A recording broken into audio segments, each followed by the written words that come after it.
자 오늘 자 이거 한 거 같은데 다시 한번 묶어서 해드릴게요. 자 애플이 독자 칩을 채택할 수밖에 없는 이유입니다. 예.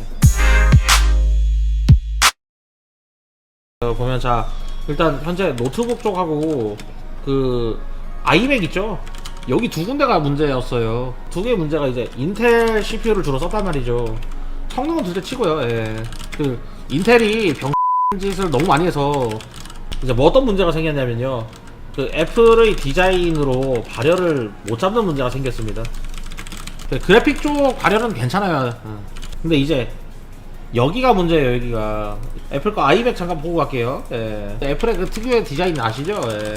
자 이런 디자인 있잖아요. 예, 이런 거. 예. 이 뒤쪽 보시면 뭐 이런 거. 예. 이런 애플 디자인 아시죠? 자 솔직히 까놓기 위해서 이것도 보면 어떻게 생겼어요? 존나 숨막히게 생겼죠. 그리고 뭐 노트북 네 마찬가지예요. 계기구가 어딘지도 몰라. 흡기구도 마찬가지로 어딘지도 모르고. 그러다 보니까 이제 이 발열이 안 잡히는 거야. 그것은 이제 인텔이 계속 그 14나노 사고를 몇 번이나 우렸습니까? 솔직히 까놓기 위해서 이 플러스를 몇 번이나 했냐고 이거를. 이러다 보니까 이제 애플이 미친 거예요. 미쳐버린 거예요. 그래서 어쩔 수 없이 어떻게 했어요? 우리 인텔 안 쓴다. 안 쓰면서 이제 그 뭐지 AMD 칩셋까지 같이 버린 거지. 그래서 이제 독자적인 아키텍처를 사용을 한 거예요. 예. 그래서 이렇게 해서 이제 M1 울트라 뭐 이런 게 나온 거예요. 그래서 이제 구조를 달리 하니까 발열이 이제 줄었고요. 그러니까 이제 그 자체 바디 구조 발열 잡는 데 문제가 없는 거예요. 그리고 최적화 다시 하니까 성능 잘 나오고 이렇게 되는 거예요. 예. 그러니까 사실 인텔이 잘해줬으면 이런 일 없었습니다. 이 애플이 보시면요, 애플이 진짜 그 시장에서 대응하는 그런 느낌 자체를 보면요, 자신들이 주도적이길 원해요. 근데 계속 끌려왔단 말이죠, 나름대로. 그러니까 이게 정말 자신들 입장에서 되게 화가 나는 일이었을 거예요. 이 시기를 계속 보고 있었을 거예요.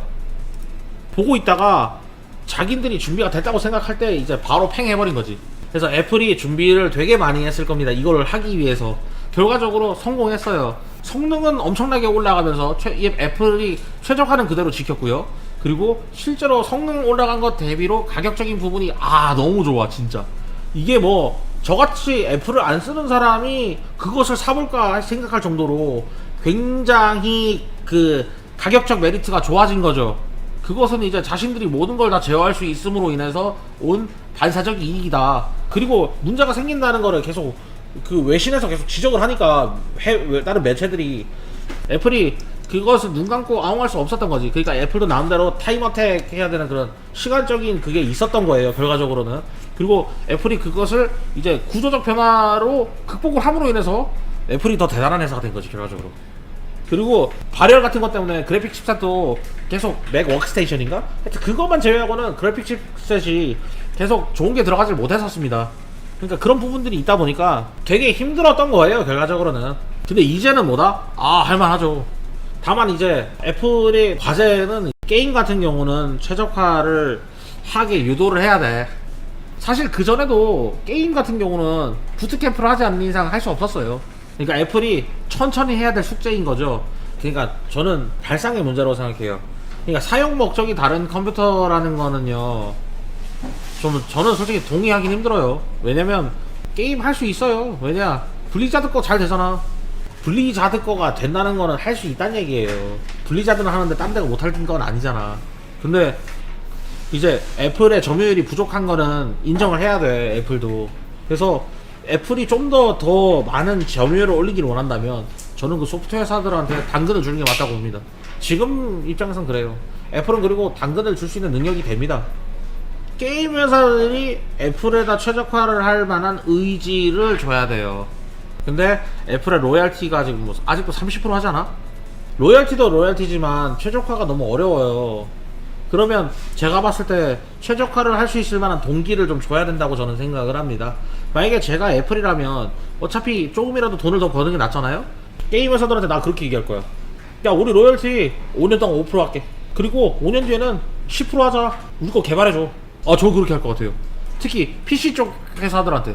예를 들어서 뭐 유명한 회사들 있잖아. 유비소프트, 블리자드, 그리고 뭐 이거저거 있을 거 아니야. 블리자드가 하고는 있죠. 근데 이제 블리자드 말고 또 하고 있는 회사 있나요? 그러니까 블리자드가 뭐 맥 쪽 거 아직까지 하고는 있죠. 근데 그냥 블리자드 뭐 판매량 맥 쪽에 얼마나 되겠습니까? 그냥 다 싸게 해줘 그냥. 걔네들한테 나 그렇게 얘기해. 나 같으면 그렇게 얘기합니다. 그러면 그 로열티 때문에라도 게임 회사들이 개발할 수밖에 없어요.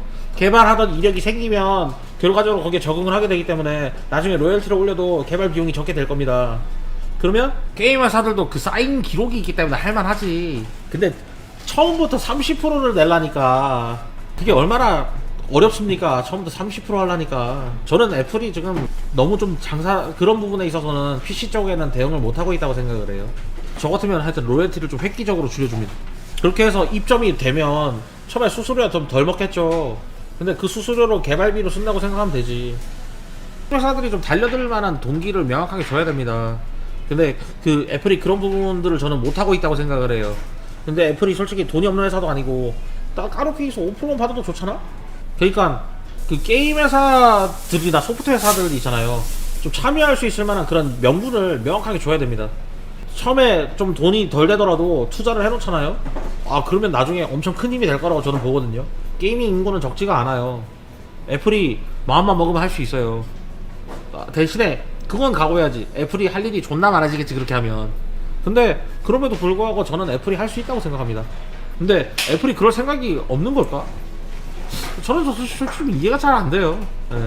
빨갛고 네모난 버튼을 눌러 파란색 엄지 버튼을 눌러 제 홈판의 컴퓨터 채널 구독 좋아요 알림 설정까지